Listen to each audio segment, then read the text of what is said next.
小朋友同大朋友，你哋好啊！我係 Stephen 仔。今日福音講到耶穌被釘喺十字架嗰陣，好多人企喺度望，有啲宗教領袖仲笑佢話佢救過人㗎。如果佢真係天主揀嘅默西亞，叫佢自己救返自己啦。兵士都取笑耶穌，仲俾醋佢飲。佢哋話：如果你係猶太人嘅君王，就救返你自己啦。耶穌頭上面仲釘住個罪狀牌，寫住呢個係猶太人之王。同耶穌一齊釘住嘅有兩個犯人，其中一個侮辱耶穌話：你唔係默西亞咩？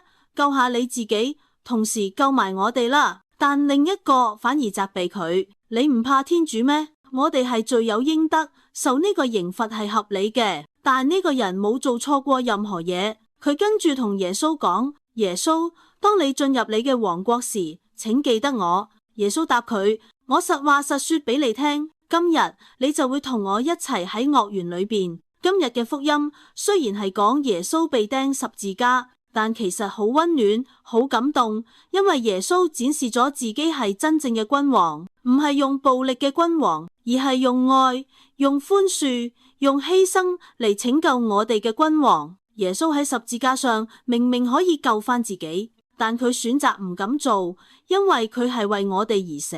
而最感動就係旁邊嘅好道，傳統叫悔改有道。佢一生做錯好多嘢，但最後一刻佢望住耶穌講：耶穌記住我。耶穌即刻回應佢：今日你會同我喺樂園。你見唔見到耶穌嘅愛係無條件、無限制、冇時限嘅？只要肯悔改，肯望向佢，耶穌永遠唔嫌棄人。我哋反思一下，我有冇覺得自己唔配接近耶穌呢？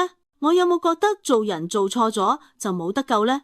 我願唔願意好似好道咁誠心對耶穌講句記住我呢？主耶穌，你係真正嘅君王，唔係用權力，而係用愛嚟統治。求你記得我，寬恕我，引導我，讓我喺軟弱同痛苦入面都望見你嘅光。幫我相信，只要我願意回轉，你嘅門永遠為我打開。阿們。